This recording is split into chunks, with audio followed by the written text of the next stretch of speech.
Bienvenidos a una edición más de Voz Ciudadana. Los saluda Raquel Salazar. En esta oportunidad vamos a hablar con un tema que tiene que ver con la economía nacional. Y es que el ministro Tuesta ha señalado que ha encontrado una caja fiscal en emergencia. Está cayendo la caja fiscal y ha tenido que adoptar medidas inmediatas, urgentes y necesarias. Recortar los gastos superfluos y aumentar el impuesto selectivo al consumo a algunos productos. Esto ha generado preocupación por el impacto que vaya a tener en los precios de algunos productos de primera necesidad. Pero para analizar este tema nos acompaña a Juan Francisco Gaviria, docente CIDE de la Universidad Católica. También está Alberto Reyes, docente CIDE de la Universidad Católica. Uno es administrador de empresas y el otro es economista. Contador tributario, perdón. Ambos bienvenidos, muchísimas gracias. Bueno, primero a ambos preguntarles en qué consisten estas medidas para que el ciudadano, para la persona que nos está viendo, entienda un poco lo que está pasando. Lo único que ellos saben es que se van al mercado y en el caso de las amas de casa encuentran que los precios de algunos productos se han incrementado.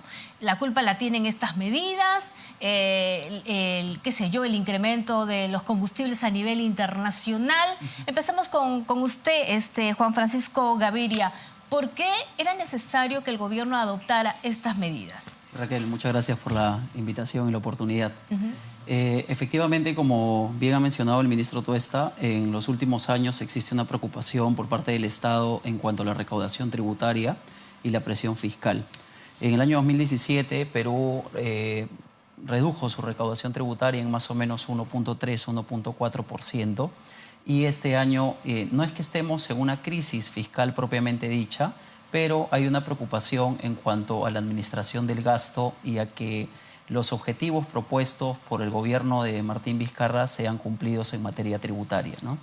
¿Hay una tendencia a la baja? Hay una tendencia a la baja, de hecho no se ha recaudado lo esperado, pero como bien mencionaba, no es que estemos en una crisis fiscal propiamente dicha. ¿Desde hace cuántos años que se viene De hecho, los últimos años es una preocupación del Estado. La SUNAT emitió cifras a fines del año, inicios de este año, en relación a la recaudación y a la presión fiscal. ¿Y cuáles son las causas de esa caída? De hecho, necesitaríamos varios programas para poder analizar las causas, pero hay una preocupación en cuanto al empresario privado y las facilidades que tiene para poder llevar adelante una serie de emprendimientos, de iniciativas.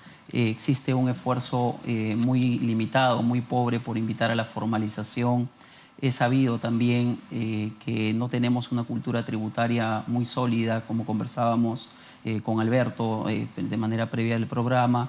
Y creo que de hecho hay una preocupación muy general, ¿no?, por parte de diversos grupos de interés, pero el resultado es perjudicial, ¿no? Alberto Reyes, esta preocupación es válida por la caída en la caja fiscal, esta cultura de no pago de tributos ha ido aumentando en los últimos años. ¿Por qué? La misma pregunta, ¿cuáles son los factores que han llevado a esta caída? Muy buenas tardes, gracias por la invitación. Comentábamos previamente que efectivamente aquí hay varios factores. Hace varios años la recaudación tributaria está en baja. El presupuesto de la República tuvo unos supuestos que no se están dando en la realidad. Cuando asume el gobierno actual la gestión, se encuentra con que hay un déficit muy grande que cubrir.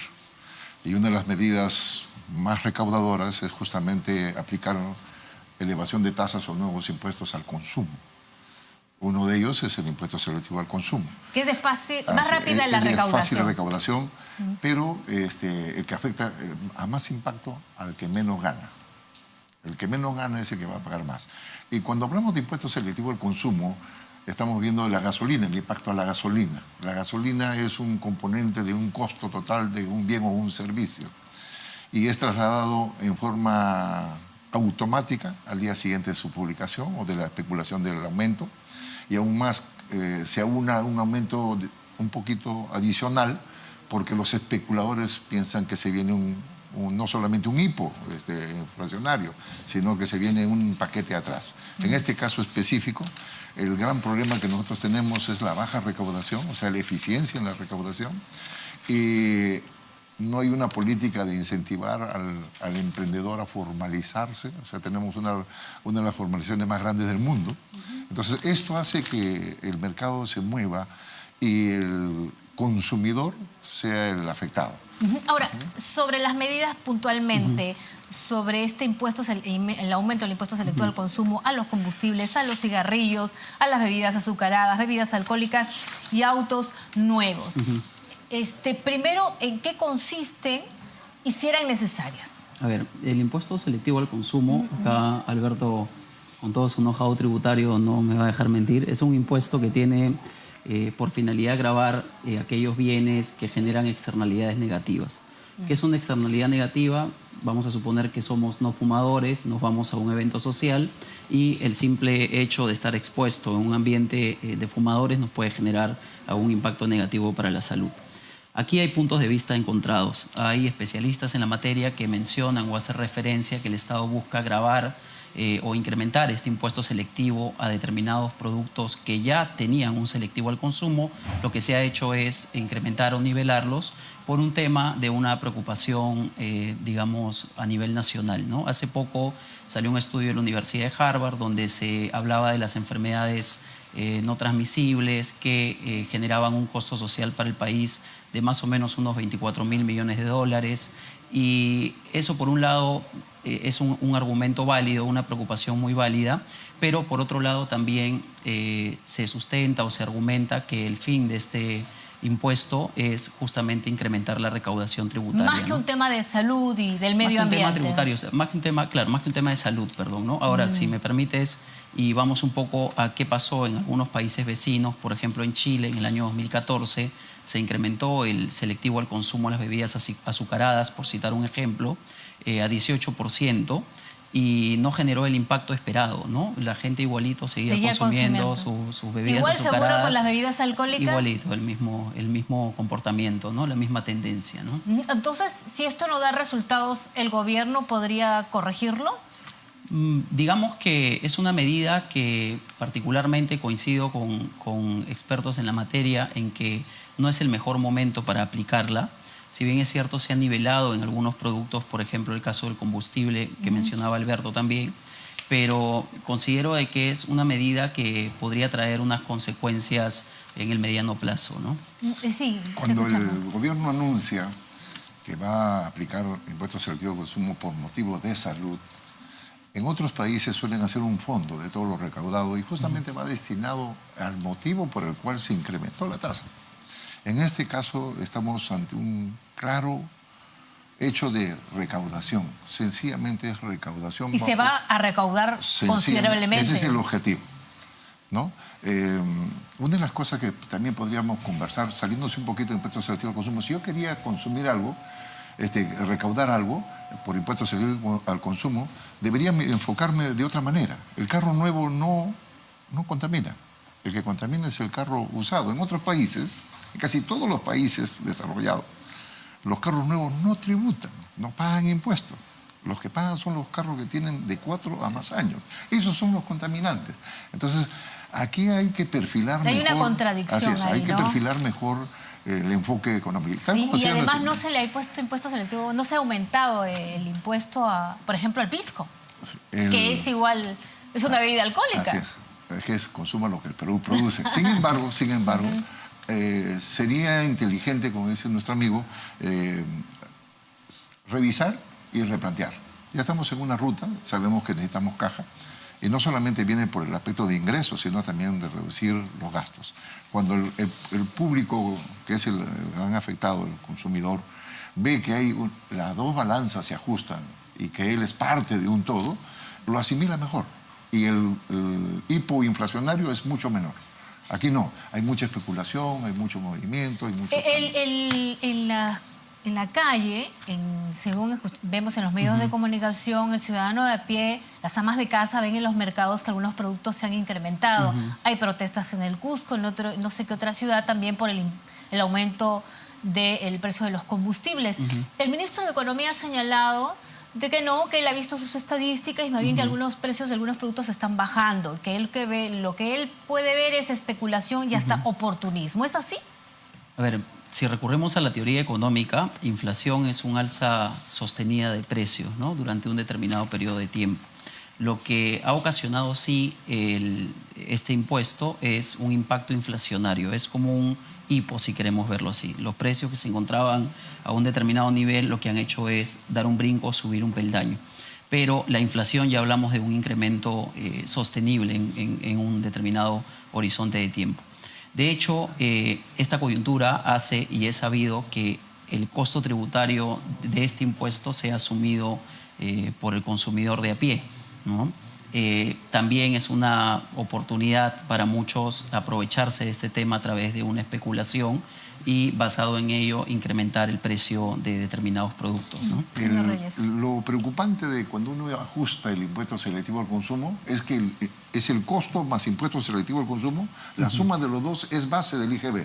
Cuando yo aumento el impuesto selectivo al consumo, inmediatamente aumento el IGB en el precio de cada producto. Entonces ahí hay un doble efecto.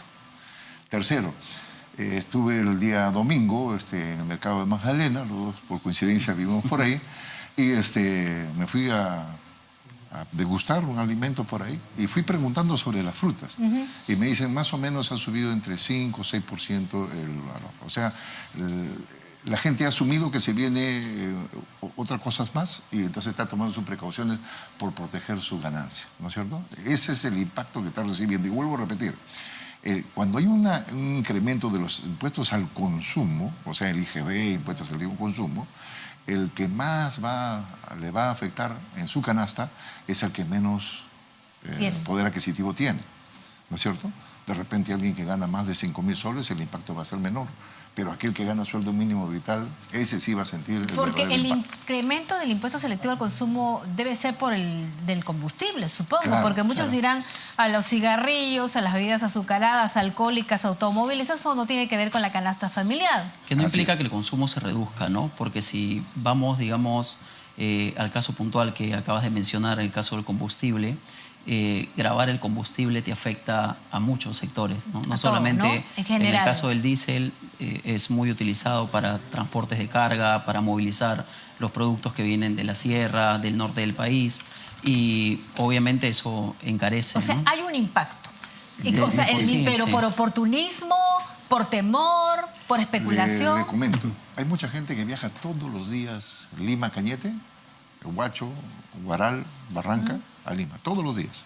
Y ellos son los que más impactos van a ver porque en el pasaje ya le están subiendo. Le voy a poner un ejemplo. Si a mí me subieran el costo de lo que, por brindar yo un servicio, yo inmediatamente lo traslado al cliente. El señor lo traslada a sus clientes y se comienza a formar una cadena de aumento de precios. Comenzamos a generar inflación. Y hace mucho el impacto o la transparencia en la información que da el Estado hacia el público. Ha habido una afirmación, un desmentido, una reafirmación Así es. y un cambio. Primero se dijo, Eso o sea, le claro. hace mucho daño a la economía. Sí, vamos a hablar sobre ese punto. Tenemos que hacer una brevísima pausa. Vamos a escuchar la opinión del público en las calles. Se está aumentando los precios de los productos en los mercados, ¿no? ¿Qué dice el ciudadano de a pie? Ya regresamos.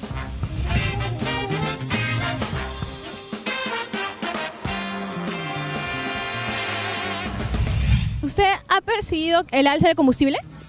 Sí, sí, ha subido bastante el combustible, señorita. Que suban las cosas en este tiempo no es lo más indicado. El pollo está para vender a 7.50, 7.80. La gasolina ha subido más o menos 20 céntimos el galón, pero el gas, el GLP, ha subido algo de 18 céntimos por litro.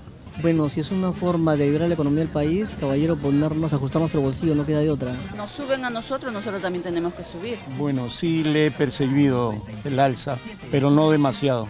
Ahora ya uno no puede guardar plata, únicamente uno trabaja para comer nomás ya. En realidad no estoy de acuerdo con el alza porque en realidad el alza ha sido para la gente pobre, para la gente de abajo, no para la gente de arriba. Los productos que se venden de pan llevar en el mercado han subido también. Que nosotros no somos los que debemos pagar los platos sucios, pues. Yo no me esperaba, digamos, el cambio tan así repentinamente, pero ¿Qué podemos hacer, pero? No estoy de acuerdo con la alza del combustible. Porque no se justifica, ¿no? No, pues muchos, como estamos ahora, no hay negocio, no hay venta, señorita, todo está, pero no se puede. Injusta, pero necesaria.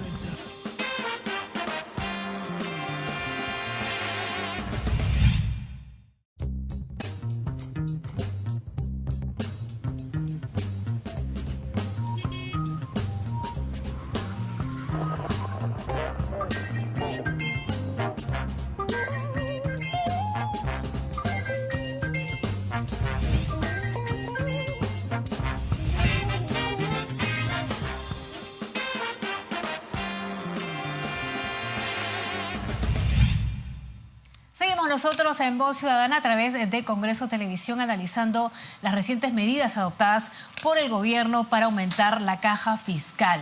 Algunos señalan que se está haciendo mucho ruido con el aumento del impuesto selectivo al consumo, que no va a tener el impacto que algunos están señalando. Lo cierto es que la gente en la calle siente que es así. Seguimos nosotros analizando el tema con Juan Francisco Gaviria y Alberto Reyes, ambos docentes del CIDE Universidad Católica. ¿No había otra alternativa? Por ejemplo, Sandro Fuentes, es jefe de la SUNAT, señala que por este ruido debió mejor incrementarse en un punto el IGB.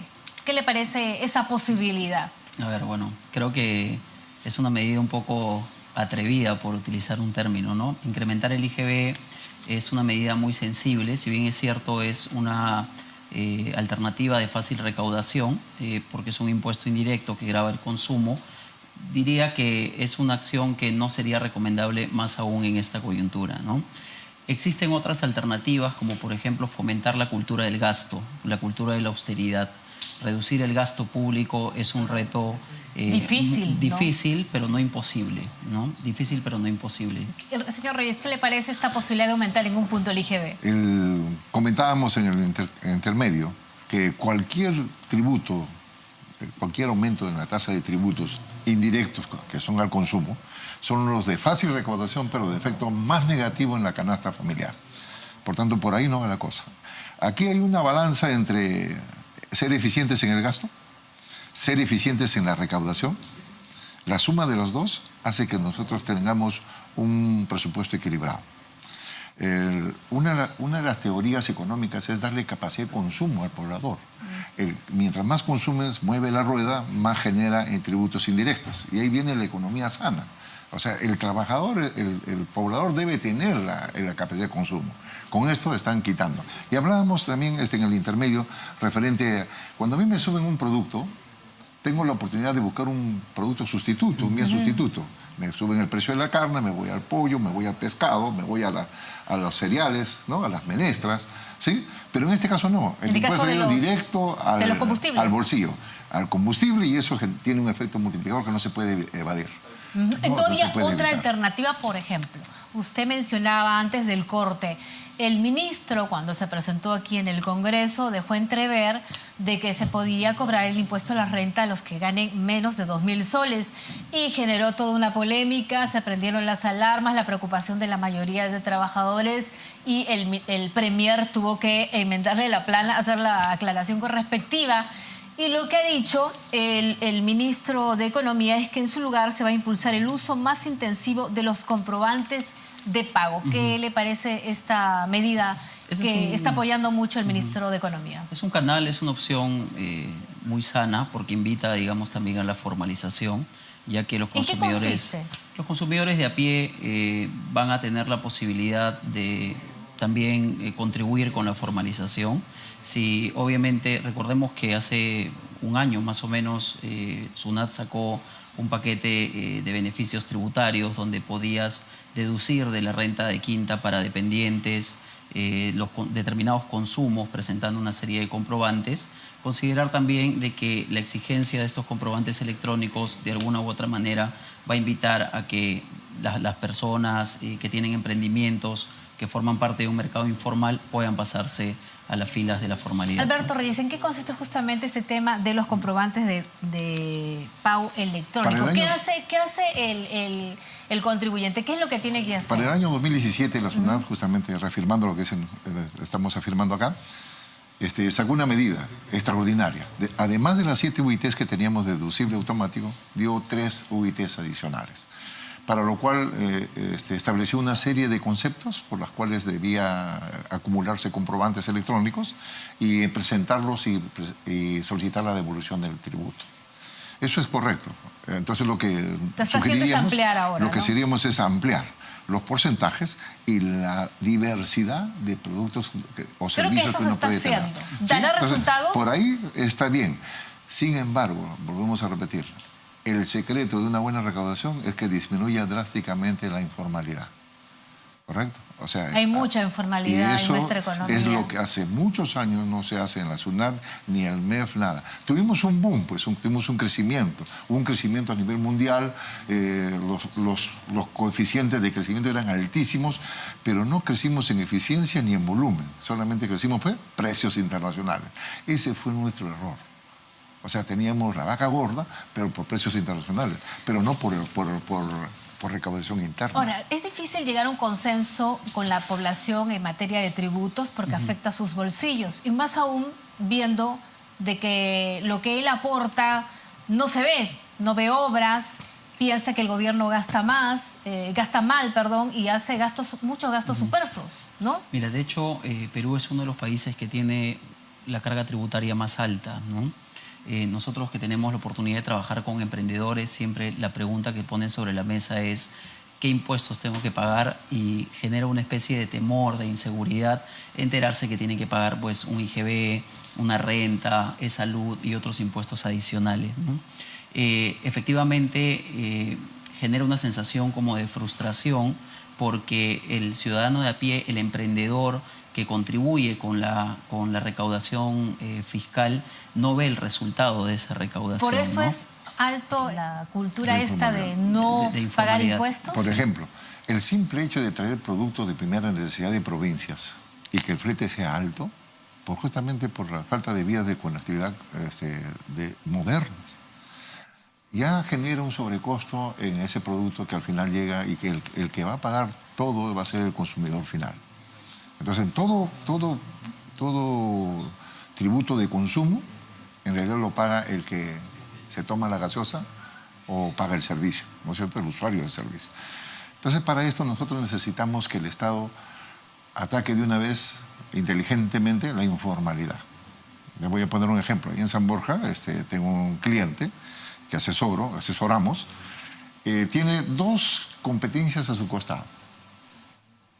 Irónicamente, la SUNAFIL y la SUNAL le cae al formal, hasta lo trata de sancionar. Ahora inclusive hay una inspección del Ministerio de Trabajo sobre el sistema de seguridad. Y como no tienes la matriz, como no tengas eso, te sanciona. Pero curiosamente los que están al costado, nunca les cae la SUNAT. Entonces, ¿cómo le puedo exigir a este señor que pague todos los tributos laborales, que lleve los libros contables, que pague asesores, si que pague contador? No se aplica para todos igual. No lo protegen contra una competencia informal. Así es. Entonces, por ahí va el secreto. Eso también implica un costo tributario para el empresario, para el emprendedor. Las pequeñas y medianas empresas representan cerca del 97% del dinamismo de la economía peruana. Y si nos ponemos a pensar, la realidad del pequeño y mediano empresario es diferente a la realidad de la gran empresa. La gran empresa tiene una espalda financiera, una espalda sólida que le permite también recurrir a ciertos canales de asesoría para armar esquemas tributarios mucho más sólidos. En cambio, en el caso de las pymes, la realidad es diferente y no hay una base, digamos, tributaria específica para este complejo. nicho, ¿no? Ahora, el gobierno también se está ajustando el cinturón, ¿no? Está recortando estos gastos superfluos que se están dando cuenta, por ejemplo, diversas instituciones en lo que se refiere a pasajes, consultorías. Parece difícil, ¿no? No es sencillo, es un trabajo de hecho de largo alcance, más aún cuando en los últimos años no hemos tenido esa cultura de austeridad, ¿no? El gasto público se ha incrementado, la recaudación tributaria ha disminuido y de alguna u otra manera esto genera preocupación. Lo curioso es que el año pasado, proyectos del mismo Congreso daban grandes exoneraciones. Entonces el público dice, bueno, al final hay un ajustón y lo primero que me hacen a mí, y cuando yo veo que las grandes empresas, por Facebook corre mucho esta información, se le está dando exoneraciones tributarias que ni siquiera solicitaron, Segundo, hay empresas grandes que deben millones de soles. Y no pasa nada. Y no pasa nada. Entonces, si juntamos todo este menú, hace que el proveedor esté escéptico. Entonces, no se trata de dar golpes de escepticismo, de pesimismo, no. Tiene que ver toda una política de transmitir bien lo que deseo hacer, muy honestamente, y hacerse la promesa de una gestión eficiente que se debe gastar en lo que realmente debe gastarse. Cuando el público ve que las necesidades básicas de educación, de salud, de conectividad, ¿sí? El Estado comienza a estar presente en las provincias, este señor, por más que le subas, solamente va a ser un hijo. Se necesita una verdadera reforma tributaria, ¿no? Que se viene anunciando hace bastante tiempo, pero parece difícil de que aterrice y queda solamente en promesas. ¿Cómo está, brevemente ya para terminar, cómo está la SUNAT? ¿Tiene las suficientes herramientas para actuar? El ministro dice que se necesita de todas maneras sí o sí una ley antielusiva. Te escuchamos. Sí, definitivamente sí, pero hay que contemplar que hay diferentes nichos dentro de este paraguas que alcanzaría la ley, ¿no? La realidad de los pequeños y medianos es distinta a la realidad de los grandes. Eso implicaría que la reforma contemple una escala tributaria para los pequeños y una escala tributaria para quienes ya están mucho más posicionados en el mercado. Además, por ejemplo, la SUNAT tiene un problema. Su misma página virtual no es amigable. Yo soy contador, soy tributarista y nosotros enseñamos a los que accedan a su página, revisen mañana, tarde y noche y a veces se cuelga, a veces no está la información, no está completa. Pero también sabemos que ha habido una reducción de personal donde se incentivaba que la persona que, entre comillas, no calzaba en el organigrama se debería ir, y los que se han ido son los que sí hacían gestión. Son más capaces. Sí, los más capaces se han ido. ¿Sí? Entonces aquí hay un problema, ha fallado algo. Pero también sabemos que hay problemas con contrabando. Cada vez que se hace un operativo, la culebra, le llaman así cuando vienen los carros con contrabando, parece que tuvieran datos anticipados que salen de adentro de los operativos. El oro, el contrabando en Juliaca es altísimo. Entonces, ¿La SUNAT no está cumpliendo con su papel? No, se trata de que estamos en un mundo tan informal que el Estado debe tomar la batuta para comenzar a ser formales en todo. Sí, pues, porque es que la mayoría de ciudadanos dice, mira, con las justas me alcanza mi sueldo y me van a descontar, cuando yo veo que las grandes empresas cuenta con excelentes asesorías para más bien evadir o pagar menos de lo que corresponde, ¿no? Y eso es terrible. También, ¿hay algún...? Brevemente, ya para finalizar, ¿todos deberíamos pagar impuesto a la renta, incluso los que ganan menos y ganan un poquito? Bueno, es un tema polémico, ¿no? Pero pongo sobre la mesa, creo que nadie espera la fecha de vencimiento de sus impuestos con alegría, ni nadie espera el momento de pago con ansias, ¿no? Cuando el tributo al consumo, la tributación indirecta, IGB, impuestos al consumo es bajo, deberíamos pagar todos. Eso sería lo sano, pero aquí es a la inversa. Tenemos demasiado impuesto al consumo, por eso que a nadie le gusta esa medida que se quiere tomar, ¿no? Bien, muchísimas gracias a Juan Francisco Gaviria y a Alberto Reyes por haber estado aquí en Voz Ciudadana. Y conmigo será hasta la próxima. Nos vemos.